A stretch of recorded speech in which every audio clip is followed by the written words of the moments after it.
എൻ്റെ ഒരു ഫേവററ്റ് ഡിഷിനെ പറ്റിയാണ് ഇന്നത്തെ നമ്മുടെ വീഡിയോ. സംഭവം വേറൊന്നുമല്ല, അമ്മ സ്പെഷ്യൽ മുളക് ചമ്മന്തി. ഇതിന് ഏറ്റവും അത്യാവശ്യം വേണ്ടത് കുറച്ച് വറ്റൽമുളക്, കുറച്ച് കറിവേപ്പില, 2-3 കഷ്ണം വെളുത്തുള്ളി, കുറച്ച് ചുവന്നുള്ളി. ഇതെങ്ങനെ ഉണ്ടാക്കുന്നതെന്ന് നോക്കാം. പാൻ അടുപ്പത്ത് വെച്ച് ചൂടാക്കിയ ശേഷം കുറച്ച് എണ്ണ ഒഴിച്ചു കൊടുക്കുക. ചൂടായി വരുന്ന എണ്ണയിലേക്ക് ചുവന്നുള്ളിയും വെളുത്തുള്ളിയും കറിവേപ്പിലയും ഇട്ട് നന്നായിട്ട് ഇളക്കി കൊടുക്കുക. വഴണ്ട് വരുന്ന ഇതിലേക്ക് നമ്മുടെ പ്രധാന ഘടകം വറ്റൽമുളക് ഇട്ട് കൊടുക്കുക. എന്നിട്ട് നന്നായിട്ട് ഇളക്കുക.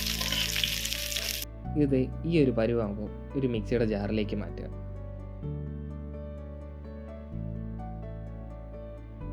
ഇനി ഒന്ന് ക്രഷ് ചെയ്തെടുക്കണം.